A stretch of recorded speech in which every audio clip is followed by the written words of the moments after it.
evening, ladies and gentlemen.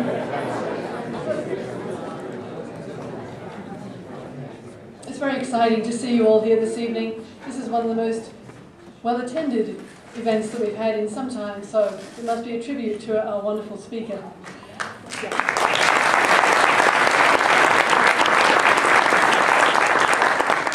My name's Margaret Grogan. I'm the Dean of the School of Educational Studies, and it's great to see so many students in the audience. Would all the students of the School of Educational Studies just please raise your hands so that we can honor you?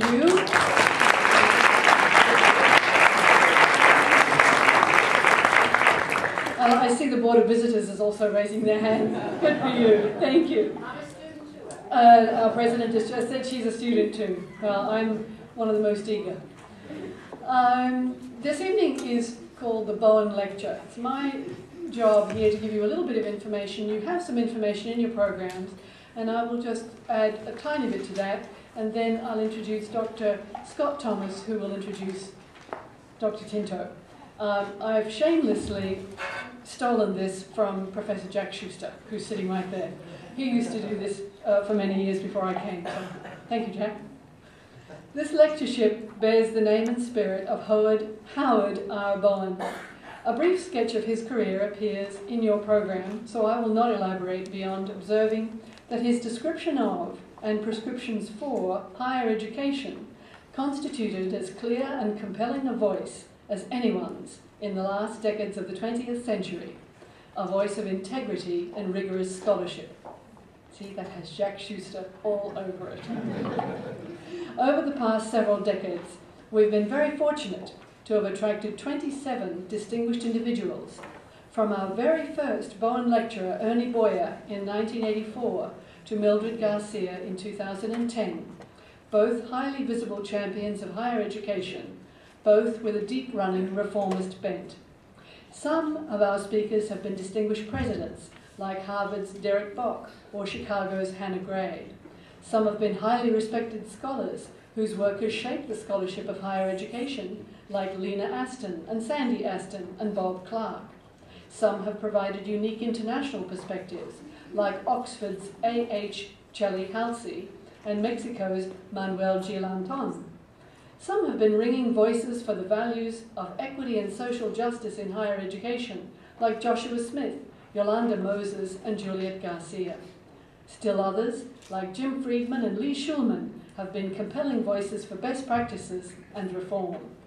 In this tradition of excellence, we bring to the podium this year our 28th Bowen lecturer, Professor Vincent Tinto. Now I'm pleased to introduce Professor Scott Thomas, who will introduce Professor Tinto. Thank you, Scott.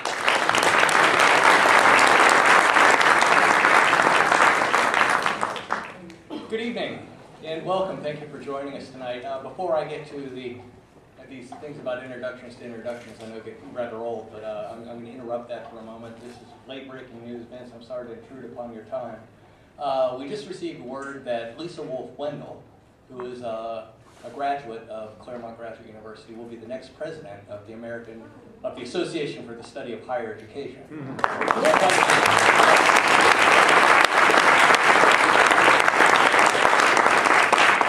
You heard it here, Vince.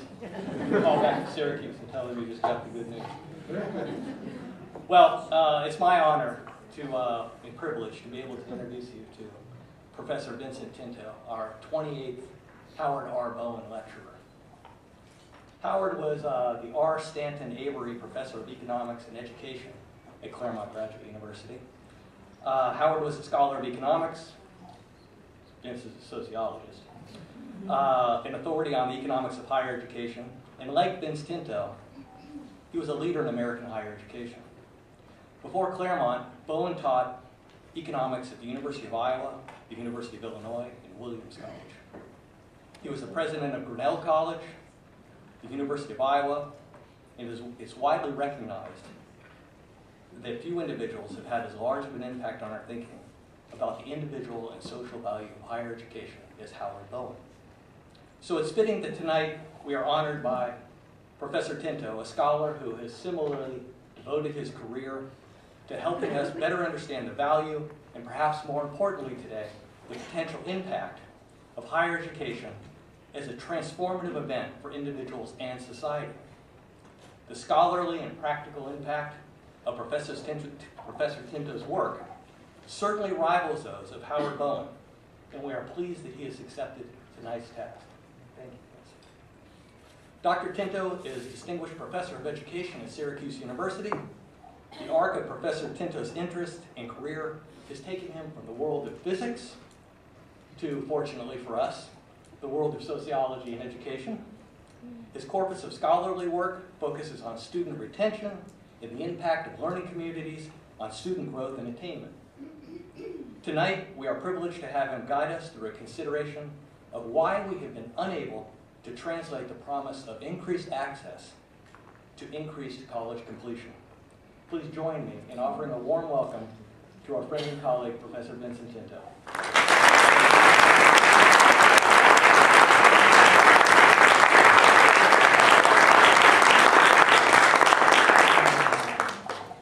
Just goes to show you can fool some of the people some of the time. Let me say, first of all, to the students I've met and the people I've met today, you know, it's one thing to write about these things, it's another to do them. And I want to say this is in honor of you, because it's the doing that matters, not the writing. So thank you very much. In any case, good evening. It is an honor to present the 28th Howard Bowen Lecture and be part of a tradition of lectures and lecturers named in who worked in honor of Howard Bowen, that have included such distinguished individuals as Ernie Boyer, Elena Aston and Alexander Aston, Burton Clark, Yolanda Moses, Derek Bach, Hannah Gray, Lee Shulman, and Jamie Murazotis, among many, many others. You know, if you've asked me some 60 years ago, I'm only 55, so it's before I was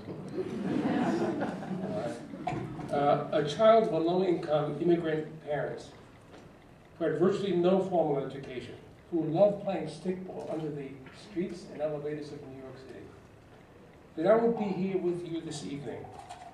I would have thought you were a bit off your rocker. Maybe you were smoking something you shouldn't have. Now, this is a story a lot of you know. It's not just an unusual story. I tell you this not because to make highlight of my background, it's not that unusual, but to tell you how important it is that all children, not just some, have the same opportunities we have had. But this is still not the case. The fact is our nation is still at risk. Chances today of remaining poor if one is born poor is greater now than the last 50 years. And the gap between the well-to-do and the poor in our society continues to grow, as has the numbers of those in poverty. The data are quite clear. All this while access to higher education has increased, and the gap between high and low-income students in access decreased. Yet the gap between them in the completion of 2- and 4-year degrees has not. If anything, it appears to have increased somewhat over the last 2 decades. In higher education, at least, we have thus far been unable to translate the promised access to college provides into meaningful opportunity for college completion for too many low-income and underserved youth. What to do? The answer to this critical question is far from simple. There are many things that we as educators and citizens need to do to address this problem. For us here this evening, it is clear that we must do a better job at helping more of our students complete their degree programs, especially those from low income. This is not to suggest that we have not been trying to do so. We have.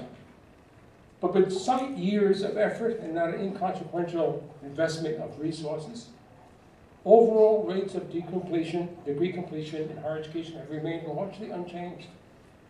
It is still the case that only about half of all college students complete their degrees or certificates within 6 years. For community college students, the numbers are worse. Only about a third earn their degree or certificates. The struggles of low-income, first-generation community college students are worse, more troubling, as only a quarter complete their degree or certificates in 6 years. It is little wonder, then, that a number of foundations, such as the Limited Foundation for Education and more recently the Bill and Melinda Gates Foundation, have invested considerable resources in promoting great success in college. that several associations, such as the American Association of Community Colleges and the Association of Colleges and Universities, have initiated projects to promote the success of low-income youth. And that states such as your own have established programs to improve college completion.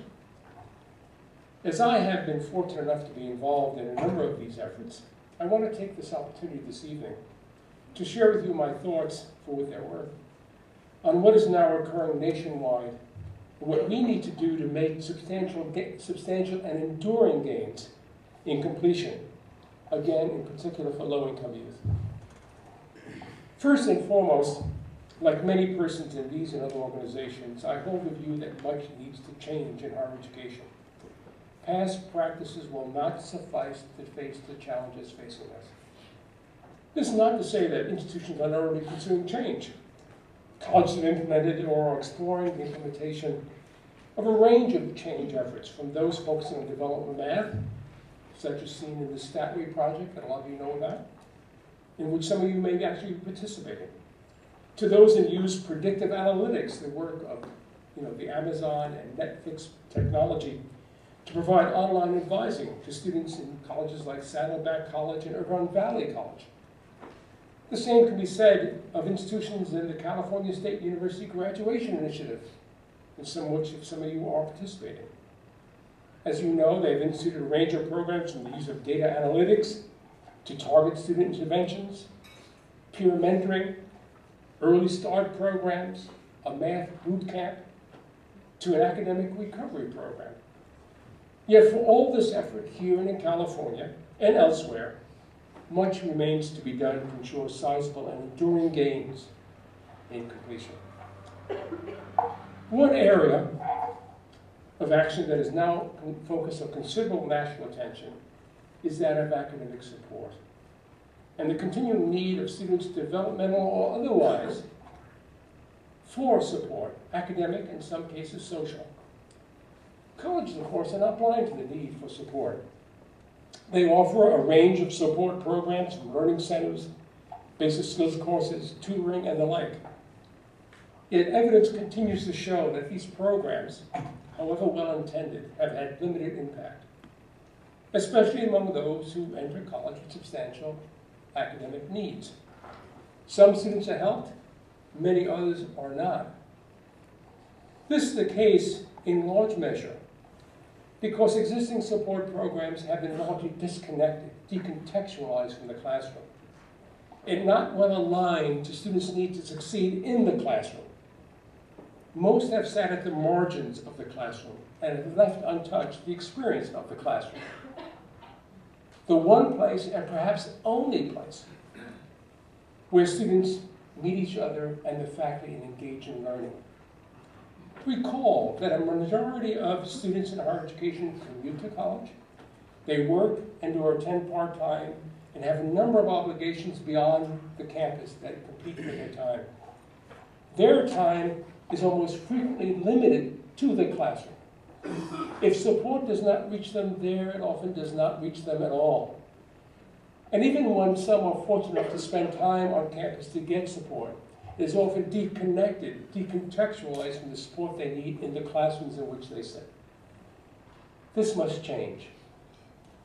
As a result, increasing attention is now being paid to which colleges can embed, connect, and align support to the classroom, so that students, while they're on campus, can get the support they need while they're in the classroom to succeed in the classroom, one course at a time.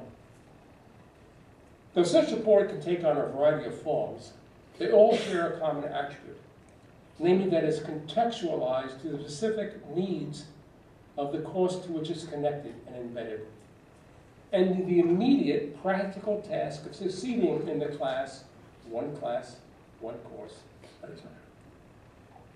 Take the case of basic skills instruction. Though the skills of reading, writing, and mathematics are key to student learning, they are conventionally taught separately from the discipline areas in which they must be applied. For instance, students may take a writing course in the morning, in an English course, and then be expected to apply those skills to writing an essay in a sociology course in the afternoon. But we know that students do not usually transfer those writing skills learned in the morning to the task of writing an essay in the afternoon. At the same time, weaknesses in their essay writing skills may not be addressed by the faculty who teach the afternoon content course. Their task is to teach subject knowledge rather than basic skills, if they're qualified to do so. It is also the case that students may not be motivated to learn writing skills in English. I was not motivated for math. More typically because basic concepts of mathematics, for instance, do not consider more typically because basic skills, for example, in mathematics, are not seen as relevant or meaningful to their personal goals. Little wonder then that the success rates of students in basic skills courses are less than we would hope for or might reasonably expect. You've seen the data.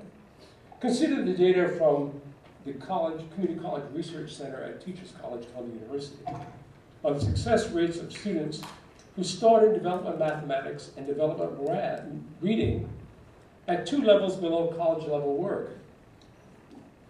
As they report, only 32% and 42% respectively who begin at that second level ever get to college level coursework.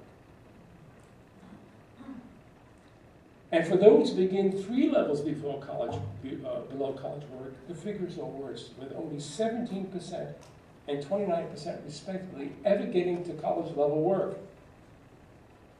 And in that class, often no more than half ever successfully finish the college level work for which the sequence is a requirement. Something is amiss. This takes complex theoretical work to figure this out. In response to these problems, colleges are moving to contextualize basic skills instruction. By that I mean they are seeking to create explicit connections between the teaching of reading, writing, or mathematics, for instance, on one hand, and instruction in the discipline area on the other. As, for example, writing skills are taught with direct reference to a class in sociology. Such contextualization of support matters, as you know, because it enables students to transfer the skills they acquire to the concrete task of learning within a specific content area in the classroom. Contextualization could occur in a variety of ways, for instance through supplemental instruction, as is the case in El Camino College, or through learning communities in which one or more of the linked courses is either a basic skills course or college success course, as they are at Rosemont College and Citrus College, as I learned today at dinner. Important work, and you were at Rosemont, were you not?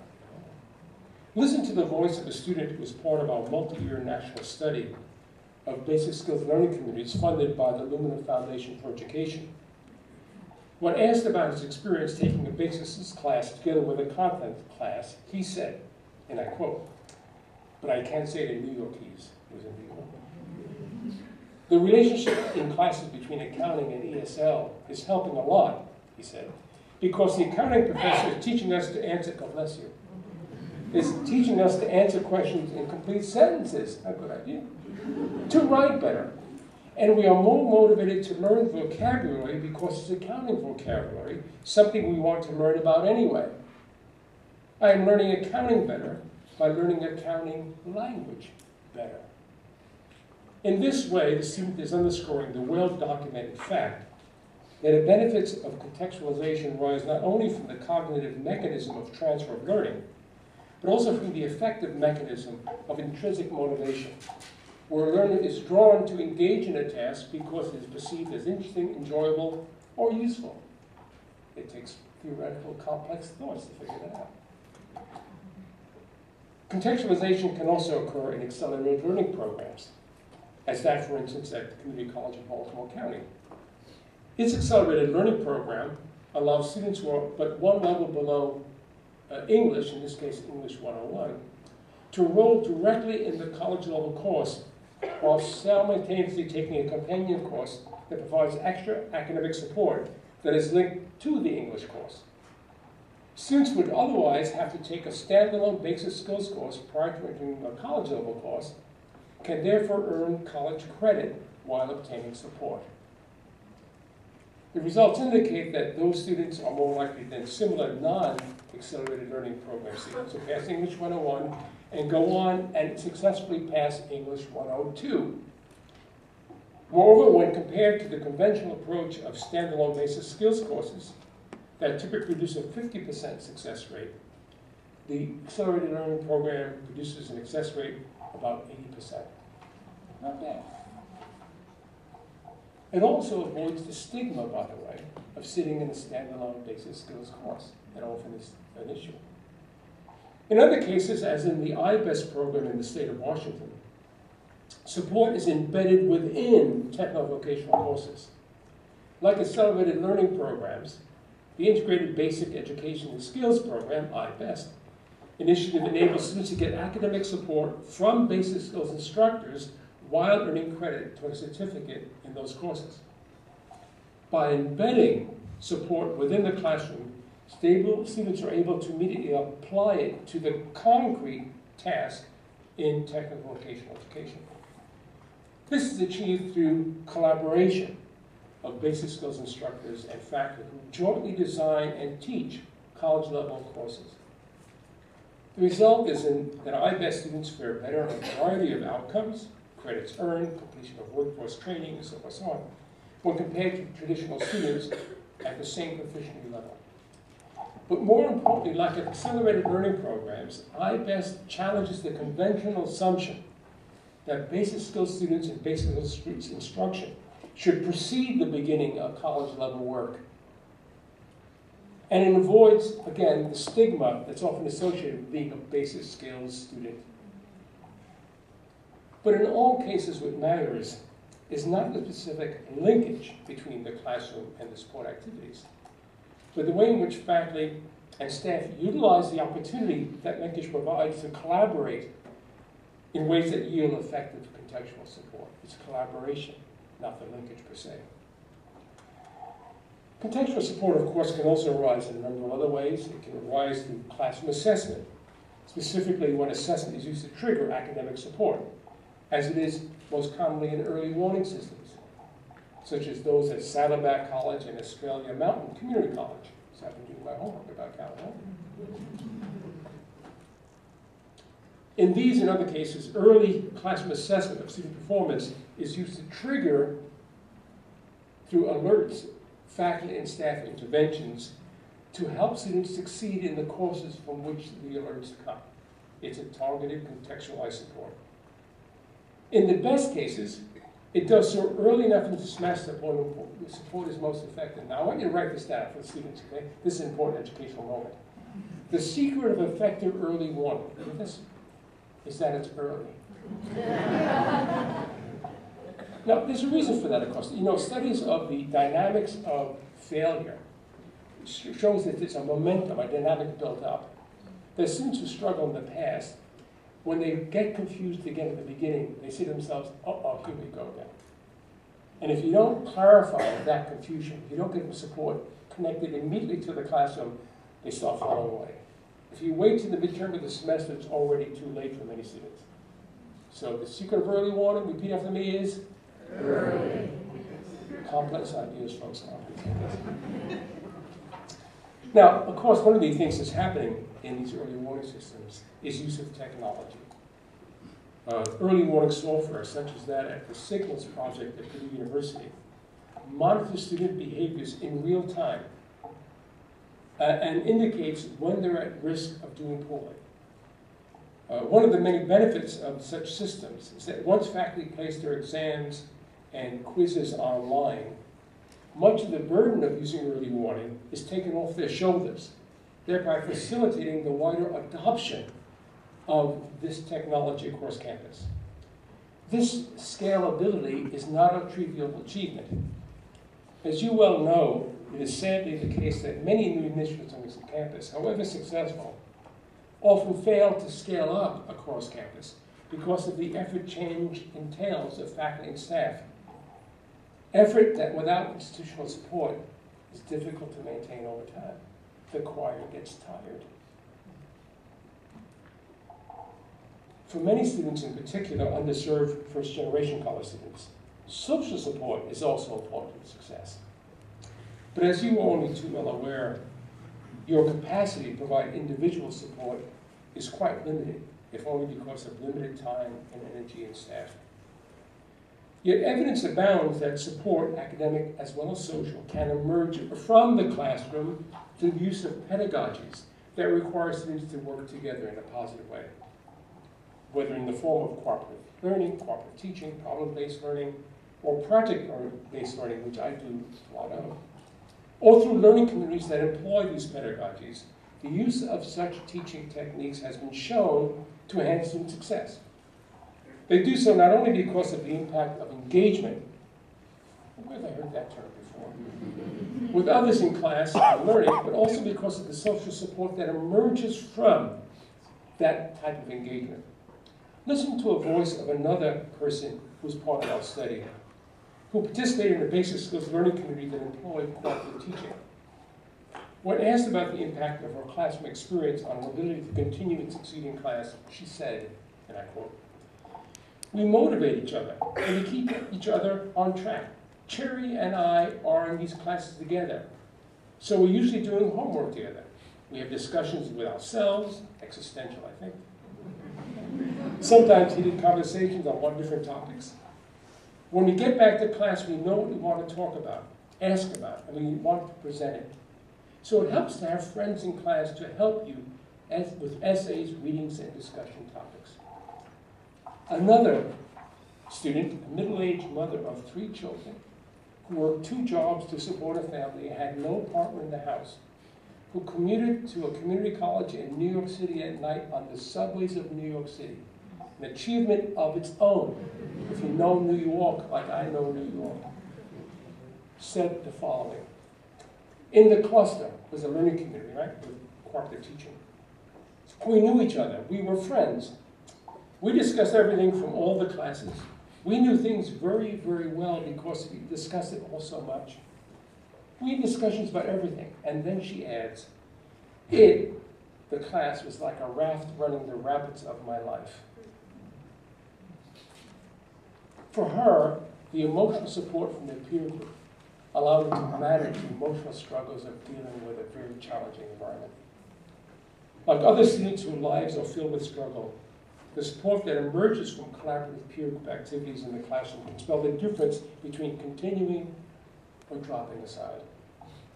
But it's a type of support that does not arise by chance, nor is it a type of support that is likely to easily emerge beyond the classroom, given their time. Rather, it emerges from the intentional structuring of class activity that requires students to actively engage and share the experience of learning with others. What's my point? Quite simply, it is that the classroom is the essential building block out of which student success in college is constructed, often one course at a time. And it is a pivot point around which actions provide support to students must be pinned. If we are to help our students translate the opportunity access to higher education offers them to college completion, we must reconstruct the classroom, the one place our efforts have yet to reach the students. In doing so, we must provide support that is connected to and aligned with the classroom, and students need to succeed in the classroom, one class, one course at a time. Without the support, access is not opportunity. Achieving that alignment and the contextualization that must follow is, however, no easy task. I need not tell you that. It requires that we tear down the barriers that too often divide us, one from another, faculty from other faculty, and from staff, and work together in ways in which we have thus far not. Nor is the task of contextualization easy. It requires considerable effort on the part of faculty and staff, as instruction must be customized for specific course context. Achieving and sustaining this level of effort requires that in turn colleges promote and support collaboration in the ways they typically have not. Past practices will not do. You know, the importance of classrooms to student success serves to remind us that the faculty are or should be key players in our efforts to build great student success, which is often given to student affairs. For it is the faculty more than anyone else who shapes the classroom and in turn student experience and learning within the classroom. It is therefore more than ironic that among all those who teach students in education, we, I'll speak for myself, in higher education are the only faculty from elementary, middle, and high school who are literally not trained to teach our own students. That's why we're called higher education. Because I'm the exception, that's what I know. Right. This is not to say that there are not many very talented and dedicated faculty, full or part-time, who perform wonders in the classroom. There are, you know that. Nor is it to say that colleges do not recognize the importance of faculty development. Virtually all colleges have some form of faculty development program, but few, in my opinion, take the task seriously and do not leave faculty skills to chance. Rather than leave participation to be voluntary, a number of colleges, particularly community colleges, have in fact required it as a condition of employment. Take, for example, the programs at Foothill College, at Chandler Gilbert College in Phoenix, at Richland College in Dallas, and Valencia Community College in Florida, that require all new faculty as a condition of their first contract to participate in a 2 or 3 year faculty development program that trains them in teaching methods, that trains them in learning theory and assessment. In Richland College, for instance, faculty are required to join a faculty learning community in which they learn together how to be more effective in the classroom. What a remarkable statement would be if our universities could do the same.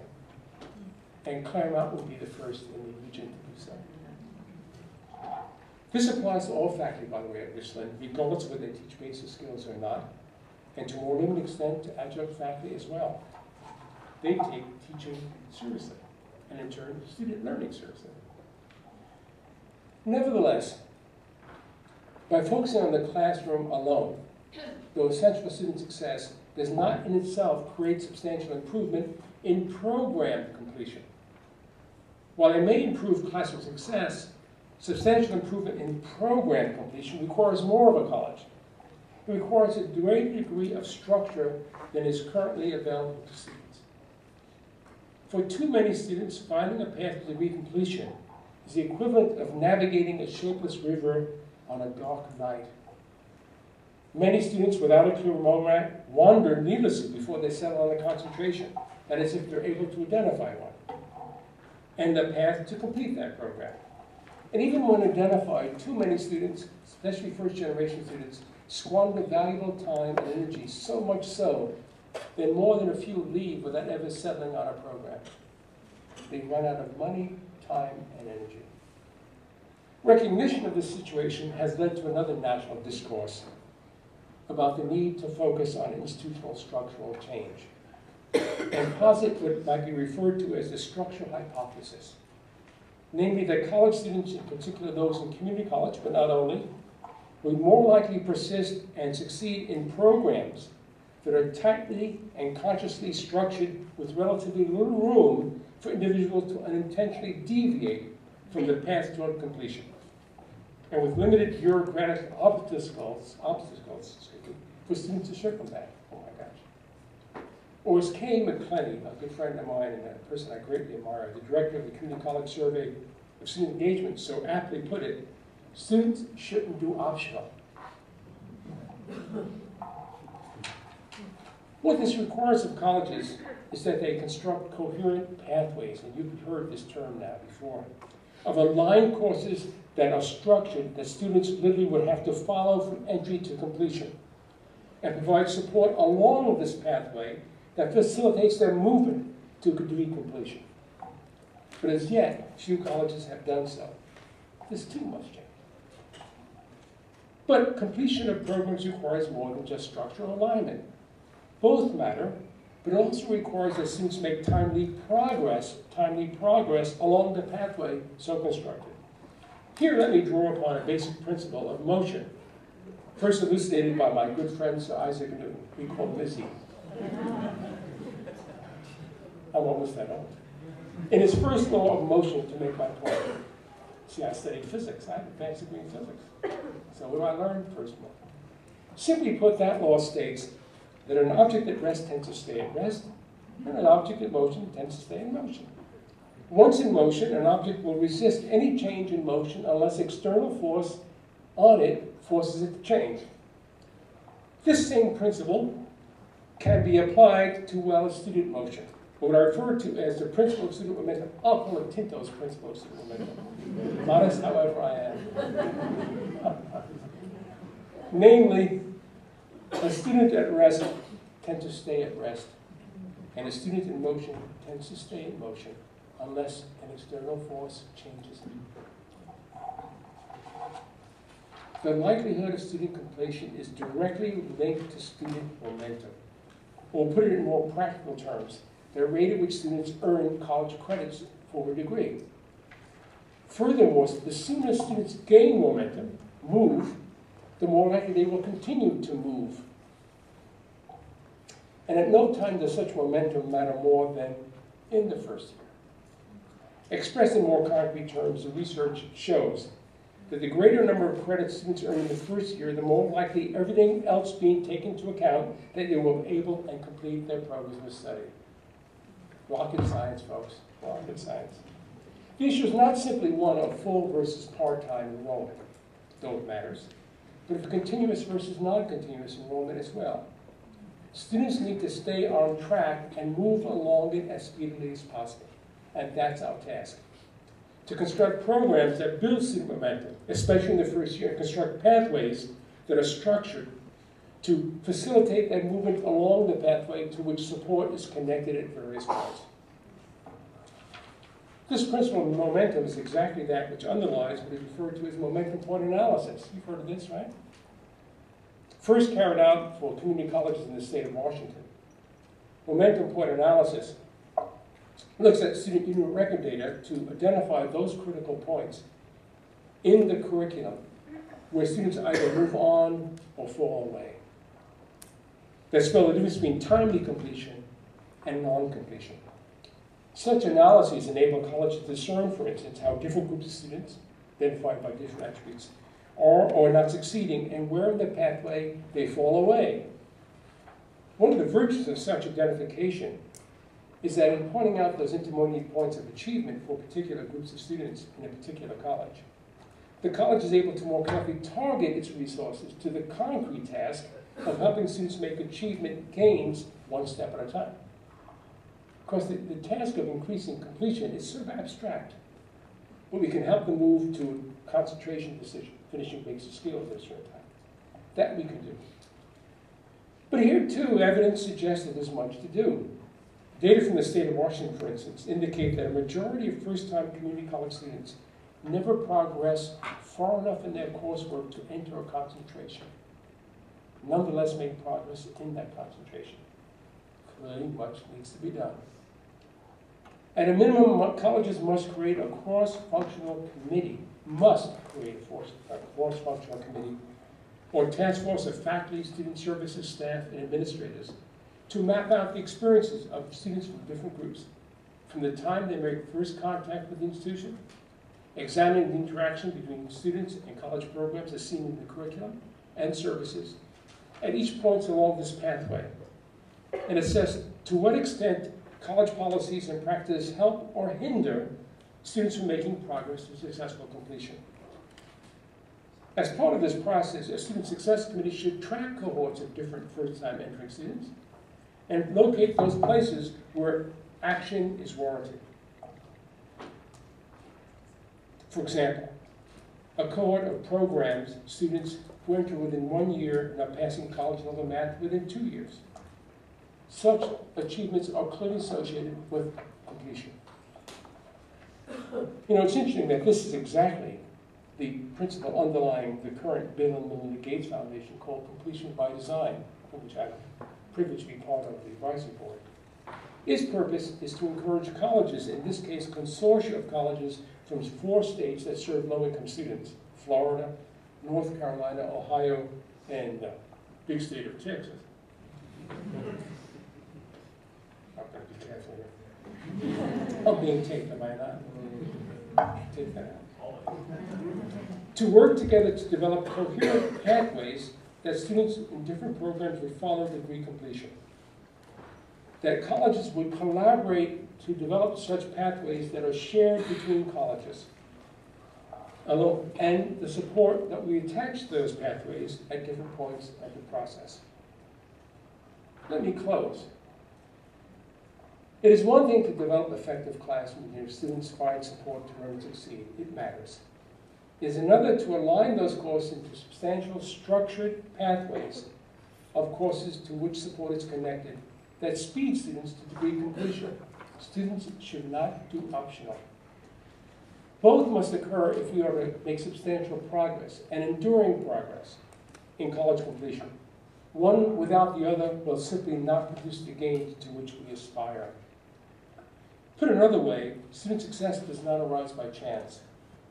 It is a result of intentional, structured, and proactive strategies that speed students, all students, not just some, along their pathway to completion. Furthermore, it is one thing for one college to reorganize itself. It is another to scale up such initiatives across institutions to obtain the scale of change we need. It is not enough for only a few institutions to address this matter as in the completion by design initiative if colleges across the state and nation do not as well.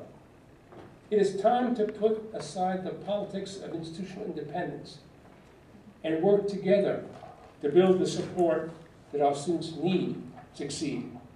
It should be the norm, not the exception of our work. Success does not arise by chance. Without such support and the aligned support connected to the structure and the aligned support that's connected to it, access and the promise of opportunity it offers is but a hollow promise. We can and must do better. Lest we forget, folks, our students are the future of our nation. Their success is our success. Thank you.